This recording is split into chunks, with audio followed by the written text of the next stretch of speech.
Welcome everyone. This is the second ISDE webinar on COVID-19. This goes along the position statement that Philip Q and myself, as co-chair of the guideline committee of the ISDE, did on COVID-19 in the period of lockdown. Of course, my privilege would be to co-chair this webinar again with my best friend Philip, but now he is involved in emergency surgery, and hopefully he will join us later. But in the meanwhile, we have an exceptional panel, and I'm going to let them very quickly introduce themselves before jumping on the first presentation. There will be a lot of discussion. So Asim, welcome, and introduce yourself. Thank you very much. I'm Asim. I belong to a small red dot, just like the ISD dot across the globe. If you rotate the globe, you will hardly see me. But internationally, we have a big presence. I represent Singapore, and I am basically an assistant professor, and I'm the deputy head at the National University Hospital for Surgery. And today I've been tasked to talk about the Asian guidelines during COVID. So thank you very much for that. Thanks, Asim, for being with us. Sergey, you are the second in the list. Thank you, Cesare. I'm Sergey Kashin, Associate Professor, the Head of Endoscopy in Yaroslavl Regional Cancer Hospital, Yaroslavl, Russia. And I also the Head of Endoscopy Training Center of Russian Endoscopy Society. I go every year to Sergey, so I know him quite well. Shannon. So hi everyone. So I believe I'm new to this ISD thing. I'm probably the most junior. So I'm supposed to be here with Philip, but unluckily he's in the emergency surgery. So I'll be here to speak about OGD being an AGP. We recently published a study on that proving that OGD is an AGP in gastroenterology. So I'm an upper GI surgeon from the Chinese University of Hong Kong. So I'm glad to meet all of you, and we'll learn a lot from all of you, I'm sure. I feel this is a very important point, Shannon. Pramesh, your turn. Thank you, Cesare. My name is Pramesh. I'm an esophageal surgeon and the director of the Tata Memorial Hospital in Mumbai. So my primary clinical interests are in surgical treatment of esophageal and lung cancer. And I'm also the convener of a large network of cancer centers in India called the National Cancer Grid. Pleasure to be here. Okay, guys, so we have at this moment 2 endoscopists. So again, myself, we have 3 surgeons, so they have the majority. We need to fight back, Sergey. So I guess that Asim, you have very updated guideline. So first, Asim, can you tell us the period in which you did your guideline? Was it in the lockdown period? Was in the after lockdown period? And then please go ahead with your presentation, and then we will talk about how to restart endoscopy after the lockdown. Please, Asim. Yeah, thank you very much. So this is just before lockdown. That's when we started thinking about this, because as I will present later, why we thought about this. So yeah, it is actually pre-lockdown and goes into the lockdown phase as well. So thank you very much. I will just, if you allow me to share my screen, it's my honor to present today. Thank you very much, everybody. Thank you all the participants, and thank you to ISD for having me. So basically, I basically would talk about managing COVID in surgical times here.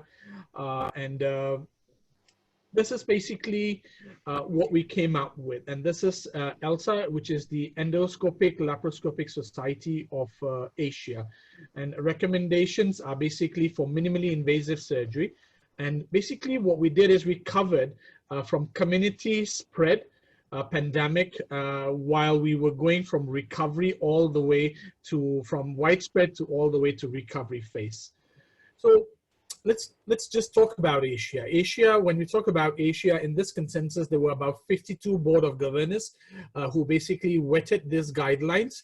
We started all the way from Turkey, and you can see we went all the way to Japan and to Australia to get these guidelines vetted when we basically published them from the board of governors. Asia, like any other continent, is very diverse. Diverse in culture, diverse in ethnicity, and diverse in the financial status of various countries. From having the poorest countries in the world to some of the very rich and affluent countries across the globe is what Asia has. That means that allocation of resources across Asia is very different.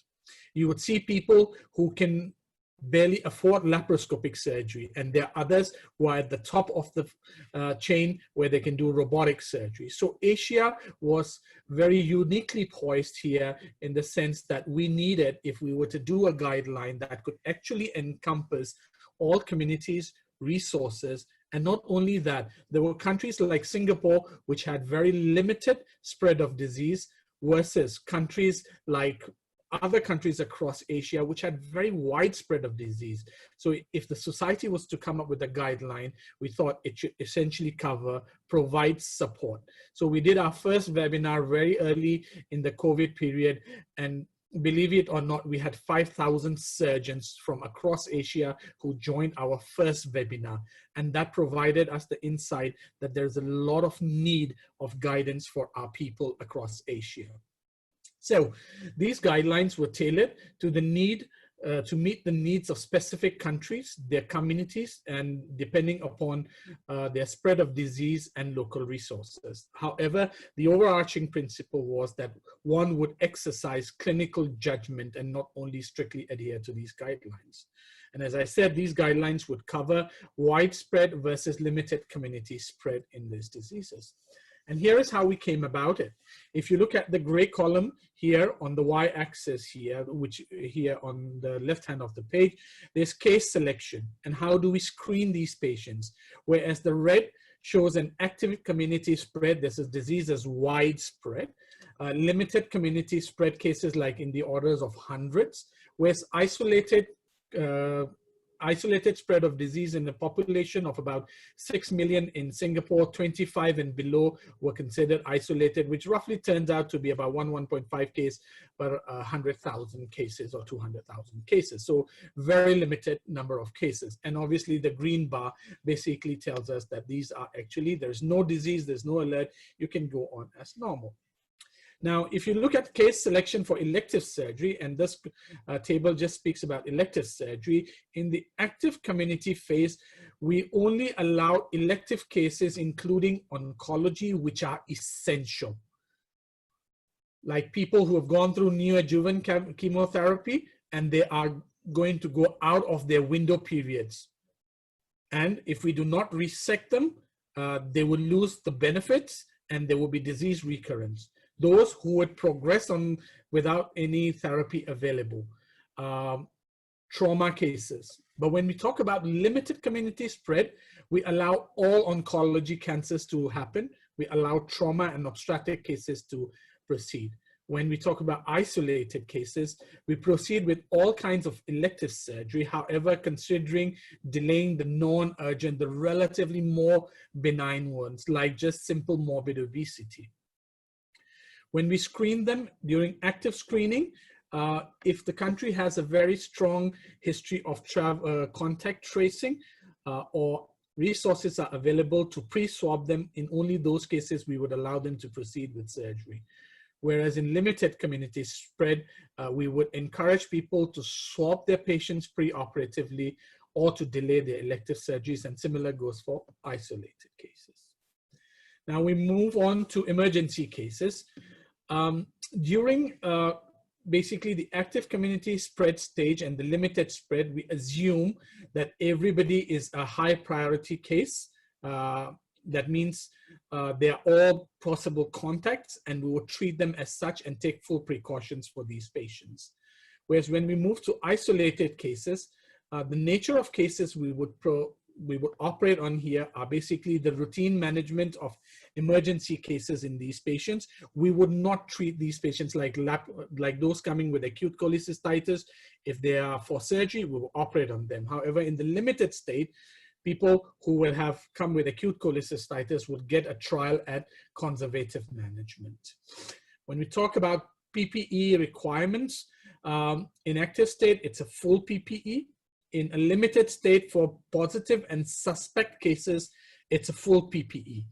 If you are not aware, it is a full PPE. If there are history of travels, history of contacts, they are still considered suspect and they would still be treated as positive cases.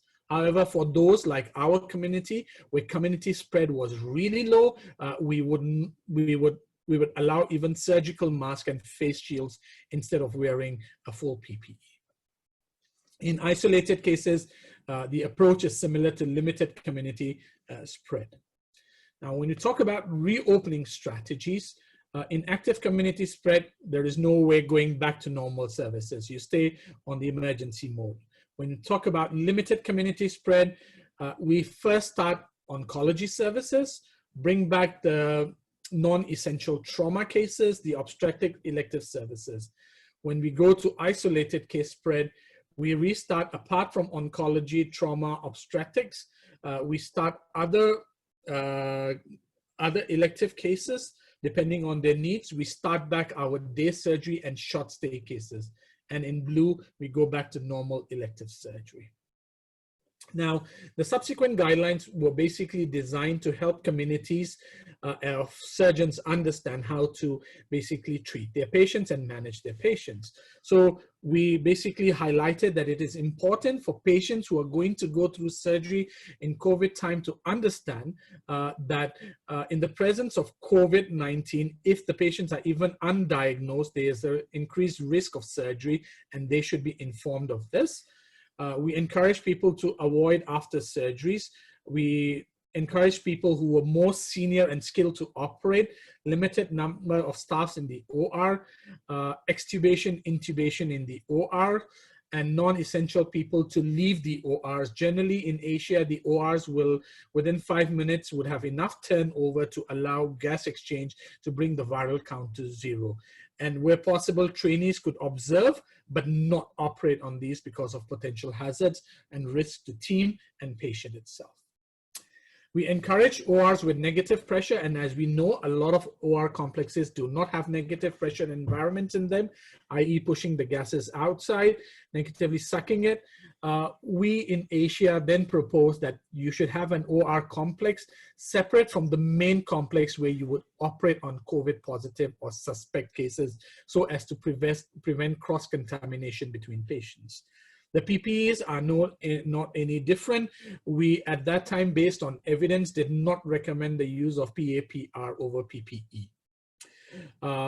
We adequately emphasized the need to manage surgical plume, not only in laparoscopic surgery, but also in open surgery, because the spread of plume basically was unknown, and whether it will harbor viruses or not was unknown at that point in time. But we still did not bar laparoscopic surgery, which subsequently many societies came back and said, well, laparoscopic surgery was all right to proceed with MIS surgery.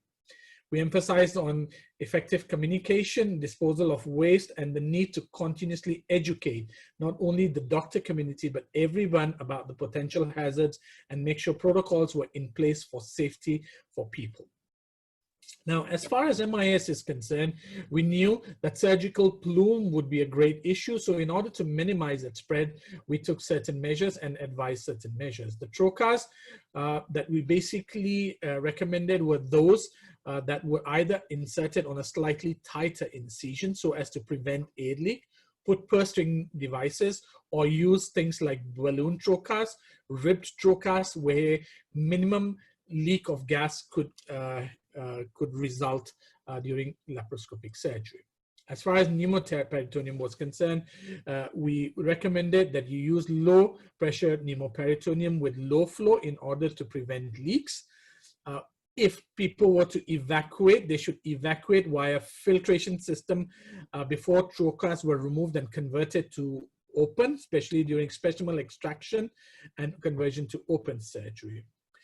We taught surgeons to teach and acquire safe surgery practices. We actually put up videos for PPEs and safe practices on our website, and they could refer to this on our website.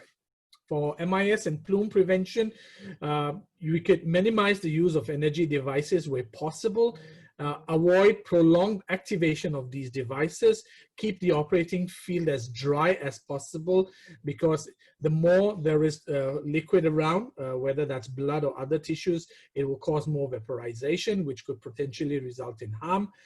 Suction frequently to avoid accumulation of gaseous substances. Avoid long dissecting times at single points in order to prevent charring of tissues. And whenever electroscopy was used, to decrease and set the power at low.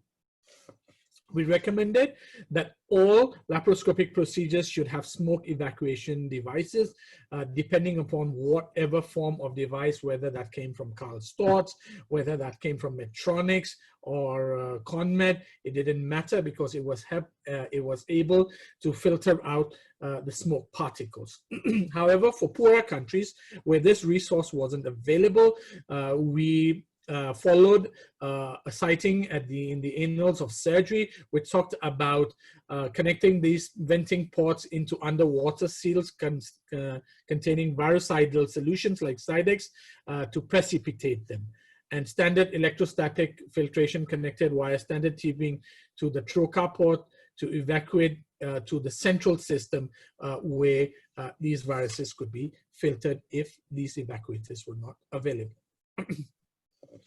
We encourage people to use disposable instruments because reusable instruments could carry viral load despite the fact that they were cleaned. But however, we taught people how to use soda bicarb, Dettol, and other agents if they were to continue use of reusable instrocars and reusable pots, because in some countries people cannot afford disposable instruments. Watch for sharp injuries, especially just making a hole in a waterproof gown, and use of surgical drains to be judicious and not put them unnecessarily. We then got our local partners, which accounted for about 52 countries, the governors, to help us translate these guidelines into their language. We translated each and every of these slides, and you can see a whole bunch of slides. This is in Bahasa Melayu. So because there are a lot of surgeons who couldn't understand common languages, and so we said, well, it is important that the message goes out, and the local chapters helped us do that. With that, I come to the end of my presentation, and I think we should go on to discussion. Thank you very much. Asim, I feel that we want to pay tribute to you and to all the guideline task force for having tackled this. It's a great guideline. The fact that you translated is enormously important. However, Asim, since I have some experience with guideline, something is to do a guideline.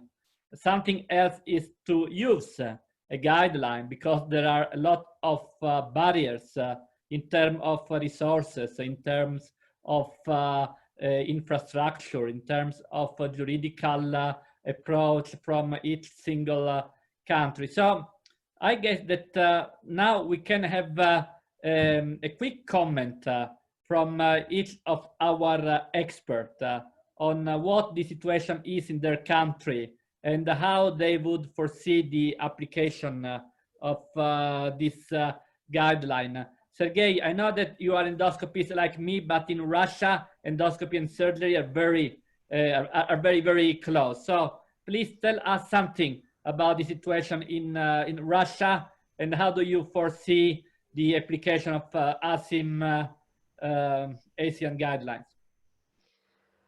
Thank you, Cesare. The situation in Russia is quite difficult. Russia is still among high prevalence countries with almost 6,000 new cases per day and almost 800,000 infected at all. The situation, of course, depends on the regions. We are now we are restarting the endoscopy in all Russian regions, but in most regions, just emergency procedures are performed now. As for cancer hospitals, of course, we continue perform EMR and ESD procedures for early GI neoplasia, of course, and we perform emergency procedures, pancreatobiliary endoscopy and stenting procedures, but not follow-up procedures. As for the case selection, the indications are limited, emergency and oncology cases. Follow-up procedures are available in selected hospitals, mostly in private hospitals. As for our guidelines, Russian guidelines, all patients undergoing endoscopic procedures now should be tested for COVID infections 72 hours prior to endoscopy, but unfortunately we have no any commercially available rapid less than 1 hour tests. The current standard for diagnosing active infection is an upper airway based swab for PCR. All healthcare professionals working in endoscopy also should be tested for COVID infection on a cyclical basis, but it was a big surprise for me that this is happening at a minority of centers. In Russia, we also have the recommendations to use of enhanced PPE for high-risk endoscopic procedures in the upper and lower gastrointestinal tract endoscopies. And do you have a shortage? Do you have a shortage of PPE?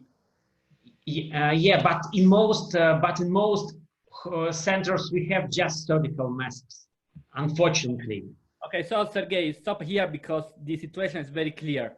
I want now to go to Pramesh because I feel that it may be a similar setting, and then we close with Shannon. Pramesh, how do you foresee the application of this guideline, and what is the situation now in your city? Yeah, first I'd like to congratulate Asim and his colleagues for coming out with what is clearly a very well thought out and a comprehensive guideline. Congratulations, Asim, and thank you on behalf of the Asia Pacific. So I think they've covered most of the areas that we are working on, and it kind of mirrors what we currently do in routine practice with a few minor exceptions. And as many of you might know, similar to Russia, we are facing a rapid upsurge of cases of COVID-19. We are seeing approximately 40,000 new patients getting diagnosed every single day. We have reached 1.2 million, close to 28,000 deaths. And even within India, I mean, India is more like a continent rather than a country. And it's important to realize that there are several regional variations in what we see. And this is where I think the guideline makes a lot of sense. The areas where there are very high prevalence obviously need to be treated completely differently from the ones which are diagnosing the occasional case. And I would take that completely into consideration. But right through the pandemic, so we are a purely cancer hospital. We don't treat benign disease. So we've taken the stance that cancer services are not elective and are semi-essential. And we've gone ahead with continuing all services exactly as we used to do before COVID-19. Approximately 20% of our beds are reserved for patients with COVID and cancer. And we are a designated hospital which treats cancer patients with COVID. We are probably the only one which does that in the country. And what we've realized is that the way patients with cancer need to be treated for COVID is very different from what the routine patient is. And the challenges are very different. Coming to endoscopies and surgeries.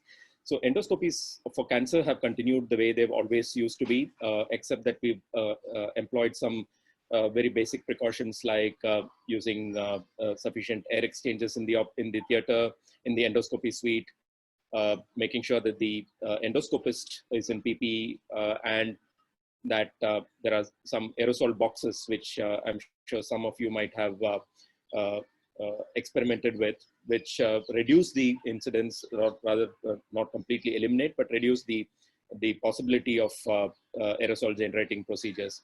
When it comes to surgery, we've gone ahead with open surgery practically the same way as we used to.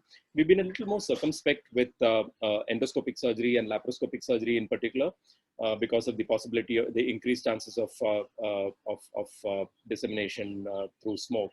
But we've gradually escalated over the last couple of months to come back to doing routine laparoscopic robotic procedures as we used to do before, but with some precautions like smoke evacuation, very similar to what Asim mentioned. So I'll stop with that, and happy to take any questions if there are any. Ramesh, can you tell us what the rate of infection across healthcare providers is in your somewhat special COVID-19 cancer center? Right. So we have approximately 3,500 staff who are employees at our hospital. About 380 of them have got infected. So it's about 10% of all of our staff who got infected. But when we drill down to see where the infection was contracted, or where the likely infection was contracted, and this is a tricky decision by itself. But most of our infections amongst the hospital workers have been contracted in the community. So this has been typically staff who, so we have a staff sparing policy. So we let them work. So we work with 1/3 of our staff being as standby, which means that they're not working at any given point of time. And it's typically when this group comes back to join work with some symptoms that they're actually diagnosed, which means that they've actually contracted, the majority have contracted the infection in the community. And that's not surprising, considering that we live in a city like Mumbai, where the population density is extremely high. And the possibility of, so actually we found that coming to work is a very safe thing to do. So the chances of you're contracting the infection at work are much lower than what it is when you're out not working in the community. Yeah, I agree with it, because in North Italy, that is red area for COVID-19, we did a survey and we came to similar conclusion, that is the background prevalence of COVID rather than the use of PPE, etc., to determine the risk for healthcare providers to get infected. Having said that, I must admit that 10%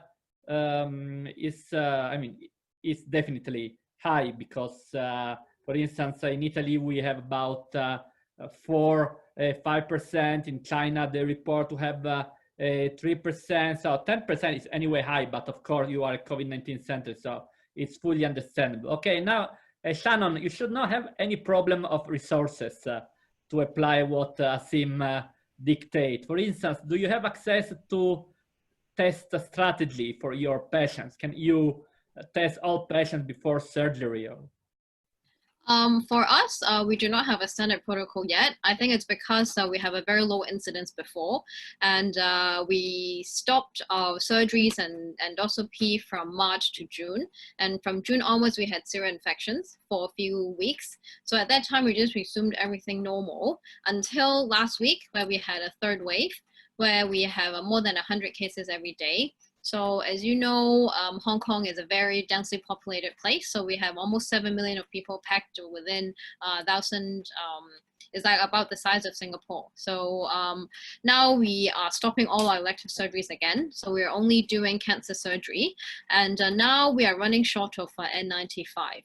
So during the days of March to June, we actually keep ourselves using the same N95 for the whole day. So we rest for lunch, put the N95 in a paper bag, and then we use it again in the afternoon. And nowadays we are even running short. So we are now using the respirators. So those that you can change the filter with a big mask over your face, where we can just sterilize and use every day to replace the N95. And now the whole city is back in lockdown again. So now only cancer surgeries and emergency surgeries, and for endoscopy, only emergency services and cancer services. All the general anesthesia cases are now put on hold for benign cases. For example, plumes have all stopped. For cancer, colorectal cancer or gastric cancer for ESD, we still proceed, but with extra precautions. So I was wondering, I would like to ask Professor Pramesh, do you routinely test all patients for COVID before GA or especially before esophagectomy? So in the earlier phase of our pandemic, we were not testing, but over the last 3 months or so, all patients undergoing cancer surgery are getting tested now. And this is primarily because this is a one-off setting. It's unlike chemotherapy and radiation where they need to keep coming every day, and the benefits of testing one-off is not very high. So we do test patients preoperatively routinely. We do use the RT-PCR. We don't use the rapid antigen or the rapid antibody test because they are not as reliable as the RT-PCR. And we're finding that close to 10% of our asymptomatic patients who are coming in for surgery are actually testing positive for COVID-19. So given the fact that we know that major surgery and most of cancer surgery would qualify as major surgery, we defer the surgery till they become negative and then we operate after that. But when it comes to upper GI endoscopy, we take universal precautions because it's a much lower risk procedure, and we go ahead with practically everyone without doing routine pre-procedure testing, unless of course that the patient is symptomatic for COVID-19. Shannon, can you tell us why you didn't implement a test and scope or a test and operate strategy in view of this third wave? Because if at each wave we stop doing procedure, we will never be able to wrap up with all the one we didn't. So why didn't you implement a simple test strategy as also suggested by Asim in his guideline?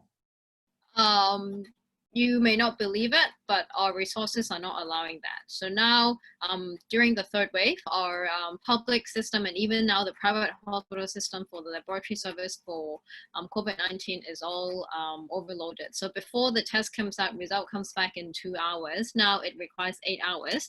And the lab is saying that if we keep putting non-necessary tests ahead, it may take a half a day or even a day before they can give us the results. So we are being very, very cautious with doing this. So we only do this for patients who undergoes esophagectomy for our team, or morbid obesity cases who require CPAP or BiPAP post-op, which could be AGP when put in the general ward. For other endoscopy cases, because all our staff are on full PPE, so we put on N95 and face shield. So theoretically, it should be safe. So we only do our best to check the FTOCC, and if they're all negative, then we just all gown up and hope for the best. Okay, so Asim, I have two feedback to you. First, if I test my patient, okay, and my patient is negative, and I need to do an EMR for high-grade dysplasia in Barrett, should I use N95 if I have availability, or a surgical mask is enough? I feel that you gave some direction, but it was not fully clear to me. And then second question, and this starts the second quick turnaround. Can you tell us what capacity as compared with the pre-lockdown phase are you now in for surgery? Are you back to 90% of the volume of surgery you were before, or only 50% or only 20%? I mean, because it's easy to stop, it's much more difficult to restart. So these 2 points for you. So it will really depend. In our current setting, and as per the Ministry of Health Singapore guidelines, all endoscopy procedures, be they upper GI or lower GI, be they therapeutic or diagnostic, aerosol generating procedures, and you're supposed to wear N95 mask. All right. Okay. So in Singapore, you can't get away with that we are audited. So yeah, so that's for Singapore itself. Okay, with now, the second question, the capacity. So before, once COVID came in, we went down to 50%. When we went down to lockdown, we went to 25% of the elective work we were doing, somewhere around 25 to 30, depending upon which division or subset of surgery you were talking about. Colorectal came down to about 50%. Upper GI went down to 25%.